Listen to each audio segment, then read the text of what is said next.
Mind elevation. In 1555, there was a man that started the slave trade by the name of John Hawkins. John Hawkins came and put us on a ship, and the name of the ship was called the Good Ship Jesus. He named the ship after Jesus, not because he was a good Christian, because if he was a good Christian, he wouldn't have been involved in slavery.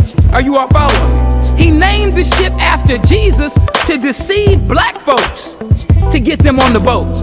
Because whenever somebody wants to deceive you, they always use the name of the person you trust. You remember when you were growing up and your mama said, boy, go wash them dishes. And then you went to your brother or sister, mama said, go wash the dishes. Why did you say mama said? Because mama is somebody they what? Trust. If you said go wash the dishes, they're gonna be like, get out of my face. But if mama said, then I'm gonna go do it.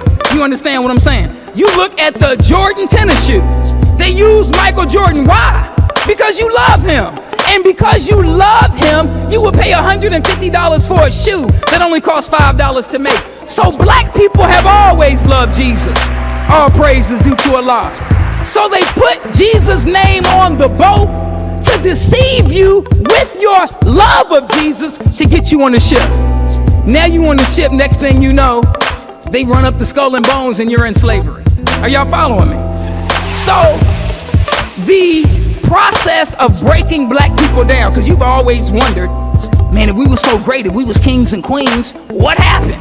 We're about to talk about that. The process of breaking black people down mentally. See, every group has been enslaved in America, but we're the only group whose minds were destroyed in the process of being enslaved. So we were made into what they call a nigger. I know that's your favorite word, I understand. Because it's a word that can be used for everything. If you with your friends, what you say? Oh man, they're my niggas right there, right? So it means friend, right? And then you go around the next block and you see some people you don't like. Man, let's get them niggas. Now what does it mean? Now it's an enemy, right? You in the mall, all praise is due to Allah. You in the mall, somebody being loud and you out of control. Man, them niggas crazy. Now it's just an ignorant person, right? Now you see a girl, she on the phone, oh yeah, girl, I'm on the way to my nigga house. Now it's a boyfriend. So this word is used for everything. If you go to a Nicki Minaj concert, not that you should go, but if you do, and you come back and like, man, I was at the House of Blues and Nicki winked at me, you know what I'm saying? She said right after my set, come backstage. What we gonna say? Nigga, please, right? So this word is used for everything, right? But now the problem is we don't know what the word means. The word nigger comes from the word Negro, which I know you saying, well, in Spanish, my Spanish teacher told me it meant black, and your Spanish teacher told you a half truth. She gave you half of it, or he gave you half of it. They never gave you the other half. Are y'all with me? So the word Negro comes from a Greek word, Necro, Necro, which means dead. See, they never used the word Negro to refer to black people. The word Negro came into existence in 1555. That was the same year that we were brought in slavery.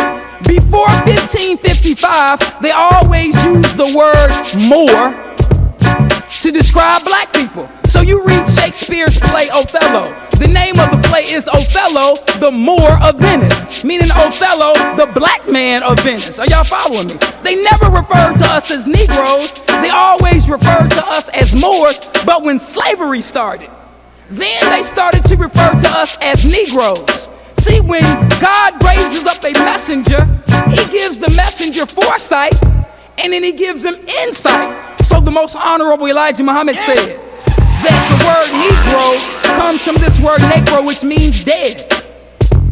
And there's another Greek word, Necro, which is a corpse. Are y'all following?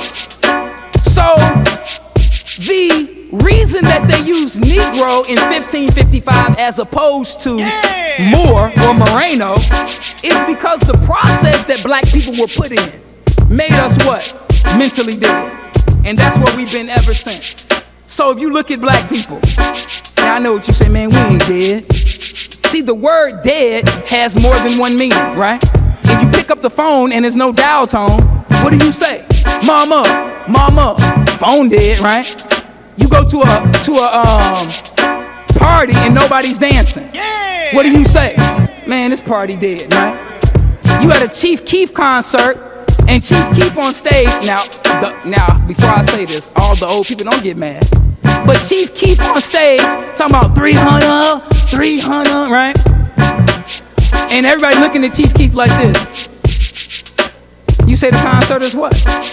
Okay, dead. When something does not function the way that it's designed to function, then you describe that thing as what? As dead. Well, do black people function like every other race? Well, let's see. In Chicago, this is the most segregated city in the United States. You go to Chinatown, who owns all the businesses in Chinatown? Chinese people do. Are the signs in Chinese? Can you go to Chinatown and open up a Chinese food restaurant? If you go, you talk to your man, you go to Harold's, hey man, I got this idea for fried chicken, fried rice, and we're gonna open it right there in Chinatown. Do you think that the Chinese people are gonna come to you and buy some fried chicken, fried rice in Chinatown? Even if you give the first bowl away free, guess what? They still not coming to you. Now you go right across the street from Chinatown to Greektown, and who owns all the businesses? The Greeks do. Do you think you can go there and sell lamb, whatever they be selling in Greektown? You think you could do that? And then all the Greek people come to you? It's not gonna happen. If you go right over there by UIC to Little Italy and you set up a little Italian ice thing, do you think the Italian people are gonna come buy Italian ice from you in Little Italy? Please. You go to where the Polish people live. And who owns all the businesses? The Polish people do, right? You go to Bridgeport where Mayor Daley lives. All the signs are green because those are Irish people. And guess who owns all the businesses? The Irish people do. You go to Little Village, or you go to Pilsen, or you go back here on Commercial where the Hispanics live. Who own the businesses? They do, right? You just go for tacos, right? And to holler at Maria. That's the only reason you going. So when you go to Schaumburg, where the Jewish people live, who owns the businesses? Jewish people do. You go to Ford City, where the Arabs, y'all call them Arabs, where the Arabs live. Who owns the businesses out there? They do.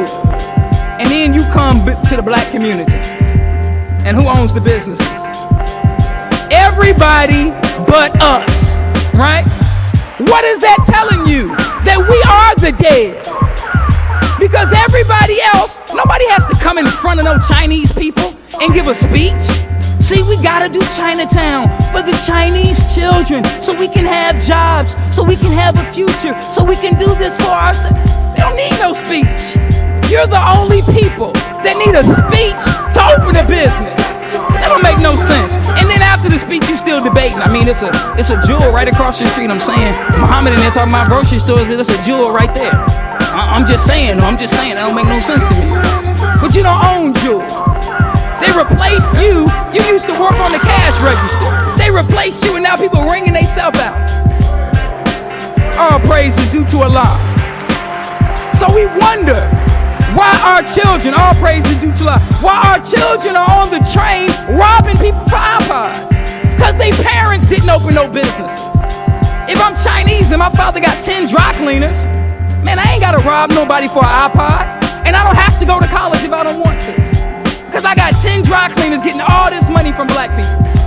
And you argue about, you didn't put enough starch in my shirt and you backing it the next week.